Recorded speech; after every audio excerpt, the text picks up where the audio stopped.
हरे कृष्णा। राधे राधे। कैसे हैं आप सब लोग? मुझे उम्मीद है आप सभी लोग बहुत अच्छे होंगे, खुश होंगे और अपनी अपनी लाइफ में बहुत ही ज़्यादा इंजॉय कर रहे होंगे और बहुत ही अच्छे से अपने अपने लोगों के साथ भगवत गीता और भगवत कथा का आनंद उठा रहे होंगे, है ना? और राधे कृष्णा जी की कृपा आप सभी पर खूब जम जम के बरस रही होगी। राधे कृष्णा जी आप सभी पर बहुत ही ढेर सारी कृपाएं अपनी बरसा रहे होंगे, है ना? क्यों नहीं बरसाएंगे? हम उनकी भगवत गीता और भगवत कथा का पाठ जो करते हैं।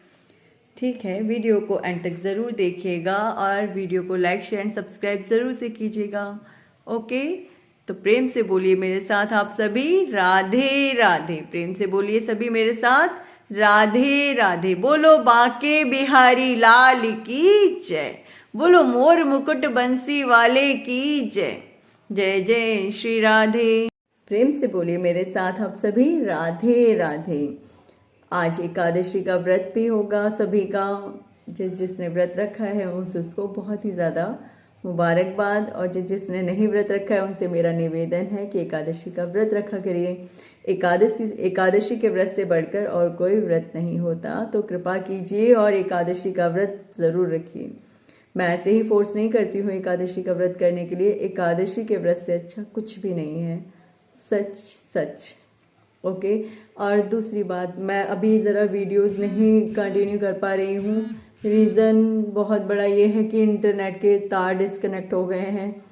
अब मुझे नहीं पता ये वीडियो भी आज अपलोड हो पाएगी नहीं हो पाएगी, आई डोंट नो, बट मैं देखूँगी। अगर हो पाया तो मैं ज़रूर ये वीडियो अपलोड करूँगी। और बार बार यही प्रॉब्लम हो रही है, इंटरनेट के बाहर तार टूट गए हैं सारे के सारे, जिसकी वजह से इंटरनेट नहीं आ रहा है। अब आई डोंट नो आगे भी वीडियोस इस तरीके से कंटिन्यू हो पाएगी या नहीं हो पाएगी अभी 1-2 दिन, बट मैं कोशिश पूरी करूँगी। ओके, मैं भी परेशान हूँ, सभी लोग परेशान हैं इस वक्त, सो प्लीज़ सॉरी। ओके, चलिए आगे बढ़ते हैं और वीडियो को कंटिन्यू करते हैं। वीडियो को एंड तक ज़रूर देखिएगा।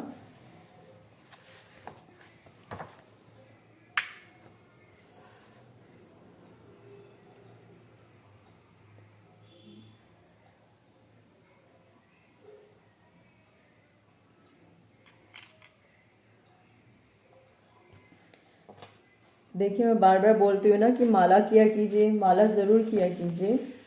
कोई भी एक मंत्र जो आपको बहुत अच्छा लगता हो वो मंत्र कीजिए। हरे कृष्णा कृष्ण कृष्ण हरे हरे, हरे राम राम राम हरे हरे, ओम नमो भगवते वासुदेवाय। कोई भी मंत्र जो आपको बहुत अच्छा लगता है वो ज़रूर से कीजिए। ज़्यादा नहीं माला कर सकते ओम नमो भगवते वासुदेवाय तो 3 माला कर लीजिए, ठीक है? बहुत ज़्यादा नहीं है करने का मन। और हरे कृष्णा महामंत्र की सिर्फ 2 माला कर लीजिए अगर बहुत ज़्यादा करने का मन नहीं है, ठीक है? तो शुरू तो कीजिए, शुरू करेंगे तभी तो कुछ होगा ना। चलिए आगे बढ़ते हैं, हम पहले प्रार्थना करते हैं। ओम नमो भगवते वासुदेवाय। ओम नमो भगवते वासुदेवाय।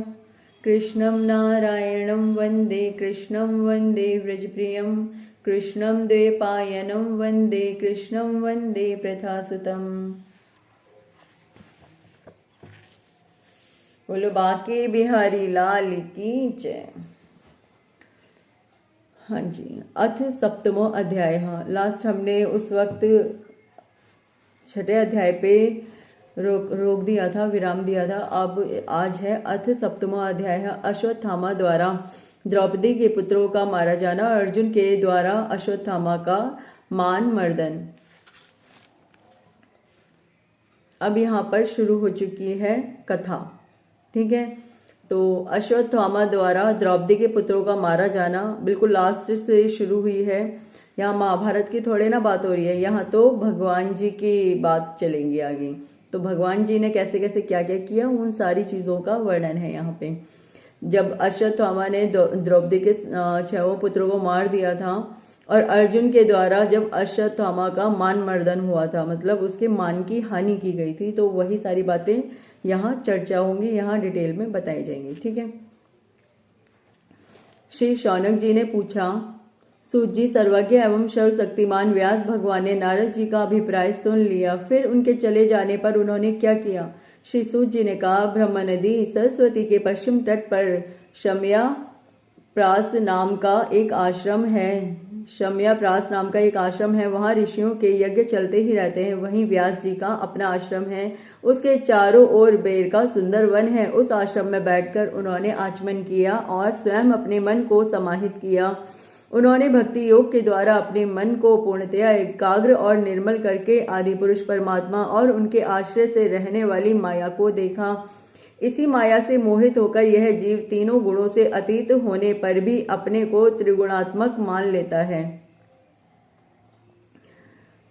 और इस मान्यता के कारण होने वाले अनर्थों को भोगता है।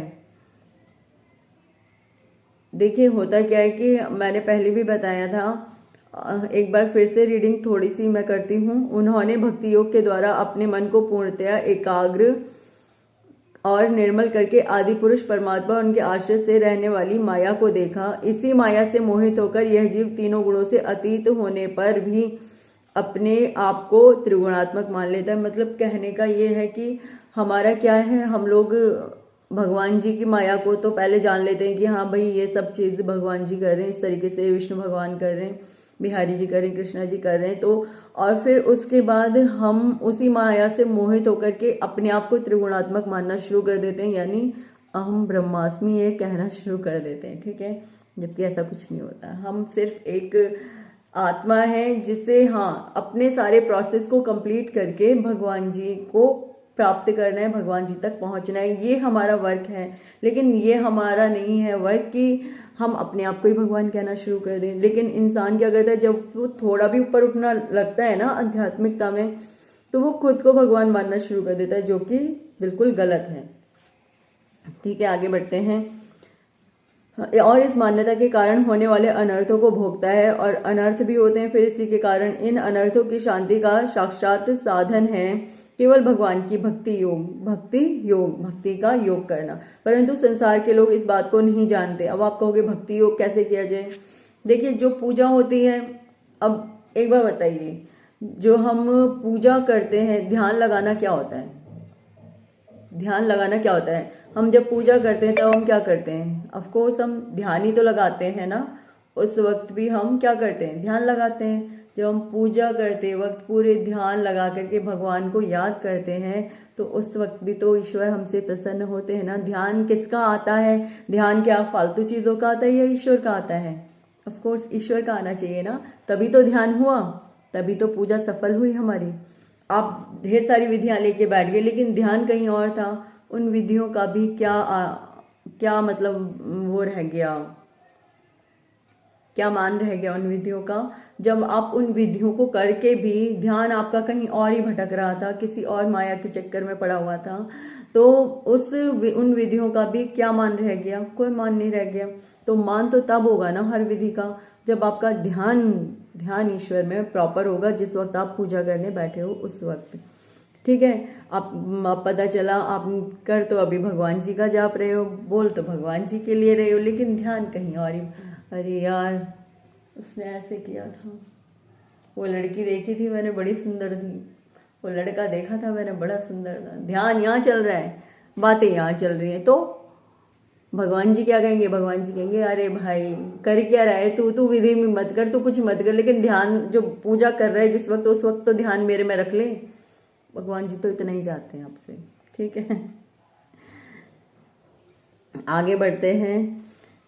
इन अनर्थों की शांति का साक्षात साधन है केवल भगवान का भक्ति योग। परंतु संसार के लोग इस बात को नहीं जानते। यही समझकर उन्होंने इस परम हंसों की संहिता श्रीमद् भगवत की रचना की। इसके श्रवण मात्र से पुरुषोत्तम भगवान श्री कृष्ण के प्रति परम प्रेममयी भक्ति हो जाती है, जिससे जीव के शोक मोह और भय नष्ट हो जाते हैं। उन्होंने इस भागवत संहिता का निर्माण और पुनरावृत्ति करके इससे अपने निवृत्ति परायण पुत्र श्री सुखदेव जी को पढ़ाया। उन्होंने सबसे पहले किसको पढ़ाया? श्री सुखदेव जी को पढ़ाया। किसने पढ़ाया? श्री व्यास जी ने इसकी रचना करी और फिर उन्होंने सबसे पहले अपने पुत्र श्री सुखदेव जी को पढ़ाया।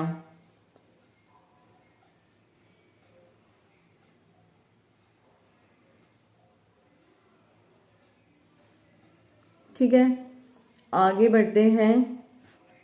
श्री शौनक जी ने पूछा, श्री सुखदेव जी तो अत्यंत निवृत्ति परायण हैं, उन्हें किसी भी वस्तु की अपेक्षा नहीं है, वे सदा आत्मा में ही रमण करते हैं, फिर उन्होंने किस लिए इस विशाल ग्रंथ का अध्ययन किया? मतलब उनको क्या जरूरत पड़ी? वो तो पहले से ही इतने ज्यादा अपने में ज्ञानी ध्यानी है, उनको जरूरत ही नहीं है, वो तो सदैव अपनी आत्मा के अंदर ही रमण करते रहते हैं। तो उनको क्या जरूरत पड़ी कि उन्होंने ये ग्रंथ पढ़ लिया, रीड कर लिया? जो लोग ज्ञानी हैं, श्री सूत जी ने कहा, जो लोग ज्ञानी हैं, जिनकी अविद्या की गांठ खुल गई है और जो सदा आत्मा में ही रमण करने वाले, वे भी भगवान की हेतु रहित भक्ति किया करते हैं। भाई लोग किस लिए करते हैं? सारी चीजें भगवान की भक्ति पाने के लिए तो करते हैं, ईश्वर में रमने के लिए ही तो करते हैं। तो ये एक जो ये ग्रंथ है, ये जो एक हमारा भागवत पुराण है, ये भी तो किस लिए है? किस लिए है ये भागवत पुराण? इसीलिए तो है कि भगवान की भक्ति हमें मिल सके, भगवान जी में हमारा ध्यान लग सके अच्छे से। तो क्योंकि भगवान के गुण ही ऐसे मधुर हैं जो सबको अपनी ओर खींच लेते हैं। फिर श्री सुखदेव जी तो भगवान के भक्तों के अत्यंत प्रिय एवं स्वयं भगवान वेद व्यास के पुत्र हैं। भगवान के गुणों ने उनके हृदय को अपनी ओर खींच लिया और उन्होंने उससे विवश होकर ही इस विशाल ग्रंथ का अध्ययन किया। इसलिए किया, जब वो इतने ज्यादा भगवान के गुणों के प्रति आसक्त हो गए, आसीन हो गए, पूरे तरीके से आसक्त हो गए, तो वो मजबूर हो गए कि नहीं, ये ग्रंथ भी पढ़ना ही है भाई मुझे। और उन्होंने उससे विवश होकर ही इस विशाल ग्रंथ का अध्ययन किया। शौनक जी, अब मैं राष्ट्रीय परीक्षित के जन्म, कर्म और मोक्ष की तथा पांडवों के स्वर्गारोहण की कथा कहता हूँ, क्योंकि इन्हीं से भगवान श्री कृष्ण की अनेक कथाओं का उदय होता है। जिस समय महाभारत, देखिए अब शुरू होने जा रहा है, एक बहुत बड़ा और बहुत ही रोमांचक सब कुछ, मतलब एक बहुत ही रोमांचक कथा का प्रारंभ हो रहा है। अब यहाँ पे इसे ध्यान पूर्वक सुनिए और पूरे तरीके से इसमें रम जाइए, कुछ इस प्रकार से सुनिए, ठीक है? मतलब आप और आपकी आत्मा, आपका मन, सब कुछ यहाँ अब उपस्थित होना चाहिए। कुछ इस तरीके से सुनिएगा और अपनी आत्मा में अपना सुख भी अनुभव कीजिएगा, भगवान जी को अनुभव कीजिएगा। शौनक जी, अब मैं राष्ट्रीय परीक्षित के जन्म, कर्म और मोक्ष की तथा पांडवों के स्वर्गारोहण की कथा कहता हूँ, क्योंकि इन्हीं से भगवान श्री कृष्ण की अनेकों कथाओं का उदय होता है। जिस समय महाभारत में कौरव और पांडव दोनों पक्षों के बहुत से वीर गति को प्राप्त हो चुके थे और भीमसेन की गदा के प्रहार से दुर्योधन की जांग टूट चुकी थी, तब अश्वत्थामा ने अपने स्वामी दुर्योधन का प्रिय कार्य समझकर द्रौपदी के सोते हुए पुत्रों के सिर काट कर उसे भेंट किए। क्या मैं थोड़ा सा आपको पीछे जाके सुना दूं, थोड़ा सा, ताकि आपको अच्छे से क्लियर हो सके, स्पष्ट हो जाए सारी बातें? तो सुनिए। जो अश्वत्थामा थे वो गुरु द्रोणाचार्य के पुत्र थे, और गुरु द्रोणाचार्य और अश्वत्थामा दोनों ही कौरवों की साइड से लड़ रहे थे। लेकिन जो गुरु द्रोणाचार्य थे तो वो तो मजबूरी से लड़ रहे थे कौरवों की तरफ से, क्योंकि वो उन्हीं के, एक कह सकते हैं ना कि वो उनका ही खाना खा रहे थे, तो उन्हीं से ही फिर गद्दारी कह सकते, तो उनको मजबूरी में वहां से लड़ना पड़ रहा था।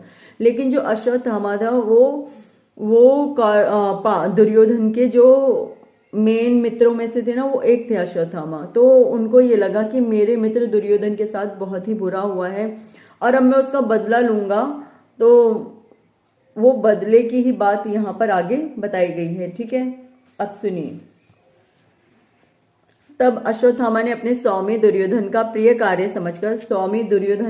कार्य समझकर द्रौपदी के सोते हुए 6 पुत्र थे, द्रौपदी के 6 पुत्रों को उसको लगा, एक्चुअली उसने पुत्रों का सिर नहीं काटा था, उसने समझा कि यहाँ पर सारे के सारे 5 पांडव सो रहे हैं और साथ में द्रौपदी और मतलब सब उधर ही सो रहे हैं।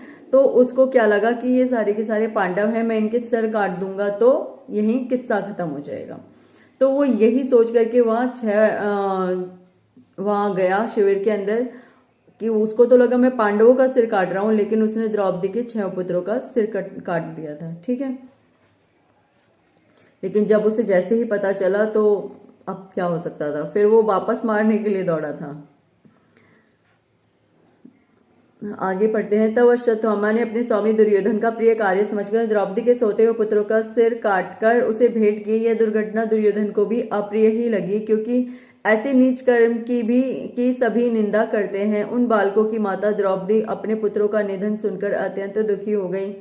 उसकी आंखों में आंसू छलछलाए, वह रोने लगी। अर्जुन ने उसे सांत्वना देते हुए कहा, कल्याणी, मैं तुम्हारे आंसू तब पोंछूंगा जब उस आतताई ब्राह्मण अधम का सिर गांडीव धनुष के बाणों से काटकर तुम्हें भेंट करूंगा, और पुत्रों की अंत्येष्टि क्रिया के बाद तुम उस पर पैर रखकर स्नान करोगी। अर्जुन ने इन मीठी और विचित्र बातों से द्रौपदी को सांत्वना दी और अपने मित्र भगवान श्री कृष्ण की सलाह से उन्हें सारथी बनाकर कवच धारण कर और अपने भयानक गांडीव धनुष को लेकर वे रथ पर सवार हुए तथा गुरुपुत्र अश्वत्थामा के पीछे दौड़ पड़े।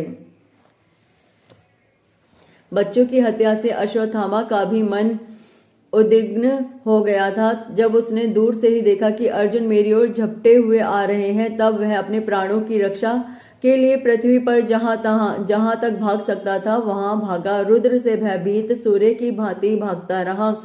जब उसने देखा कि मेरे रथ के घोड़े थक गए हैं और मैं बिल्कुल अकेला हूं, तब उसने अपने को बचाने का एकमात्र साधन ब्रह्मास्त्र ही समझा। उसने तब ब्रह्मास्त्र उठा लिया था।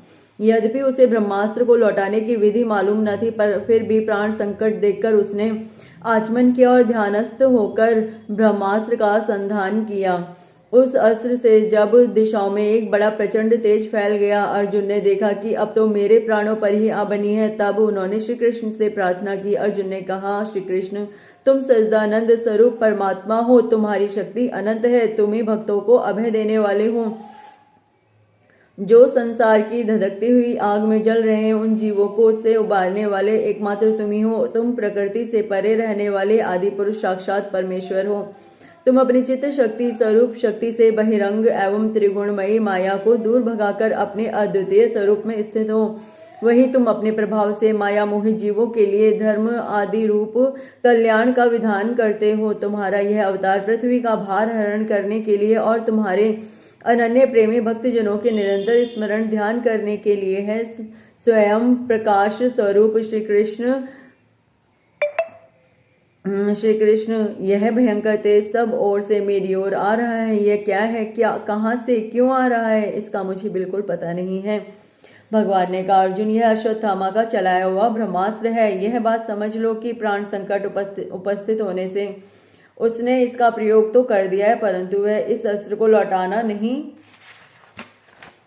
जानता। किसी भी दूसरे अस्त्र में इसको दबा देने की शक्ति नहीं है। तुम शास्त्रास्त्र विद्या को भलीभांति जानते ही हो। ब्रह्मास्त्र के तेज से ही इस ब्रह्मास्त्र की प्रचंड आग को बुझा दो।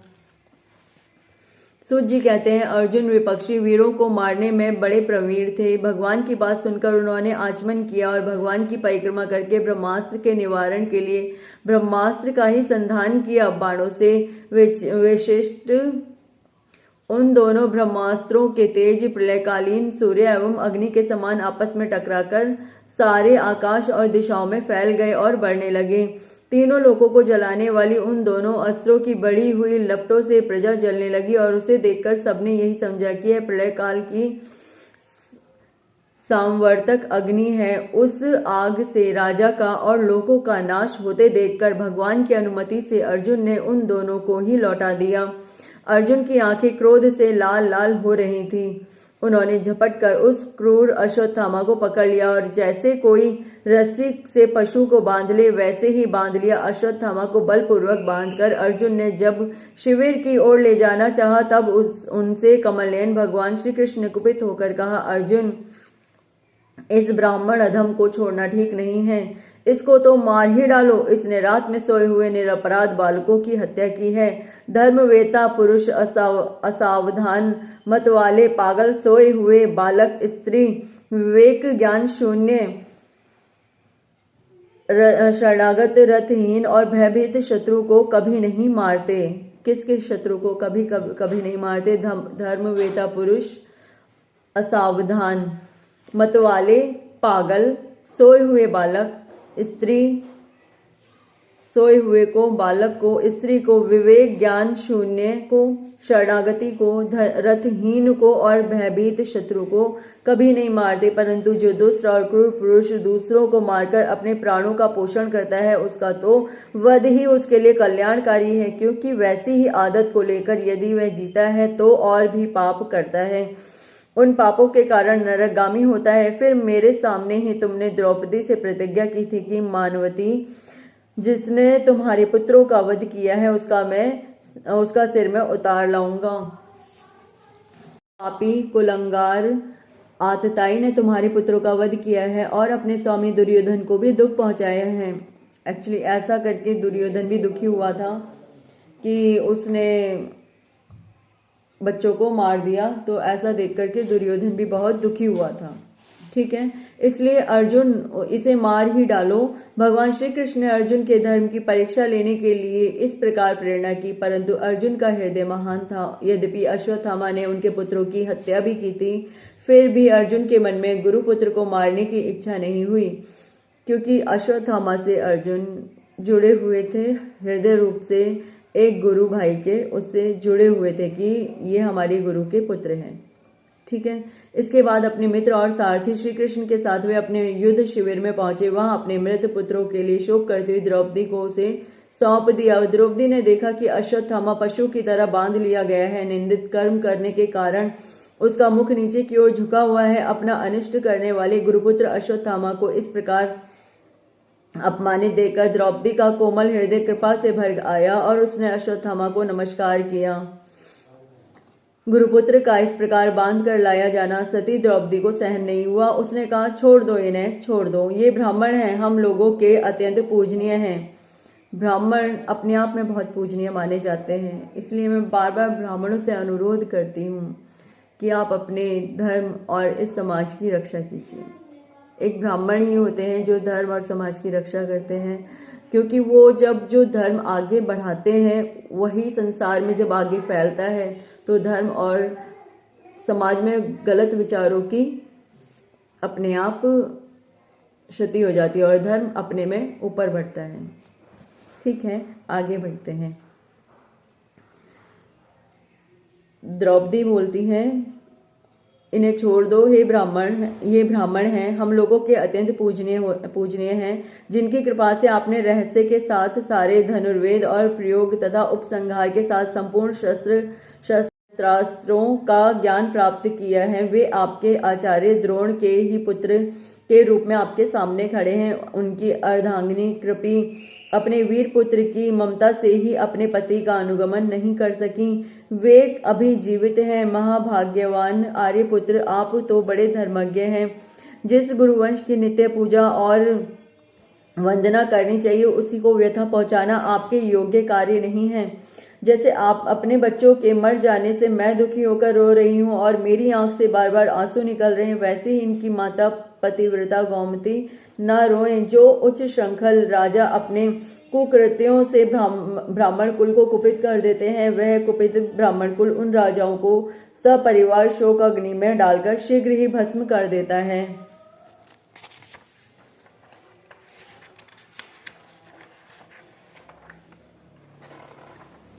सूत जी ने कहा, शौनकादि ऋषियों, द्रौपदी की बात धर्म और न्याय के अनुकूल थी, उसमें कपट नहीं था, करुणा और समता थी। भला एक रोती बिलखती माँ उस वक्त कौन से कपट की बात कर सकती है? उस वक्त जिसके बालक जमीन पे मरणासन पड़े हुए हैं, वो उस वक्त कपट की बात सोच भी कैसे सकती है अपने मन में? और उस वक्त भी एक धर्म और न्याय की यदि वो बात कर रही है तो उससे महान देवी कहाँ मिलेगी? हाँ जी, आगे पढ़ते हैं। अतएव राजा युधिष्ठिर ने रानी के इन हित भरे श्रेष्ठ वचनों का अभिनंदन किया। साथ ही नकुल, सहदेव, सात्यकी, अर्जुन, स्वयं भगवान श्री कृष्ण और वहां पर उपस्थित सभी नर नारियों ने द्रौपदी की बात का समर्थन किया। उस समय क्रोधित होकर भीमसेन ने कहा, जिसने सोते हुए बच्चों को न अपने लिए और न अपने स्वामी के लिए बल्कि व्यर्थ ही मार डाला, उसका तो वध ही उत्तम है। भगवान श्री कृष्ण ने द्रौपदी और भीमसेन की बात सुनकर और अर्जुन की ओर देखकर कुछ हंसते हुए से बोला। भगवान श्री कृष्ण बोले, पतित ब्राह्मण का भी वध नहीं करना चाहिए और आतताई को मार ही डालना चाहिए। शास्त्रों में मैंने ही ये दोनों बातें कही हैं, इसलिए मेरी दोनों आज्ञाओं का पालन करो। तुमने द्रौपदी को सांत्वना देते समय जो प्रतिज्ञा की थी उसे भी सत्य करो। साथ ही भीमसेन, द्रौपदी और मुझे जो प्रिय है वो भी करो। सूत जी कहते हैं, अर्जुन भगवान के हृदय की बात तुरंत ताड़ गए और उन्होंने अपनी तलवार से अश्वत्थामा के सिर की मणि उसके बालों के साथ उतार ली। बालकों की हत्या करने से वह श्रीहीन तो पहले ही हो गया था, अब मणि और ब्रह्म तेज से भी रहित हो गया। इसके बाद उन्होंने रस्सी का बंधन खोलकर उसे शिविर से निकाल दिया। मूड़ देना, धन छीन लेना और स्थान से बाहर निकाल देना, यही ब्राह्मण अधमों का वध है। उनके लिए इससे भिन्न शारीरिक वध का विधान नहीं है। पुत्रों की मृत्यु से द्रौपदी और पांडव सभी शोकातुर हो रहे थे। अब उन्होंने अपने मरे हुए भाई बंधुओं की दाहादी अंत्येष्टि क्रिया की। इति श्रीमद्भागवते महापुराणे पारमहंस्यायां संहितायां प्रथम स्कंदे द्रोणी निग्रहो नाम सप्तमो अध्याय। इसी के साथ मैं विराम लेती हूँ और प्रेम से कहिए मेरे साथ राधे राधे और कृपा कीजिए। मैं केवल एक ब्राह्मण के लिए ही नहीं, जगत में आए हुए सभी लोगों से ये निवेदन करती हूँ, अपने धर्म की रक्षा कीजिए और जो अधर्म इस धरती पर, इस पृथ्वी पर फैल रहा है उसे बढ़ने से रोकिए। बाकी मेरे साथ प्रेम से बोलिए राधे राधे।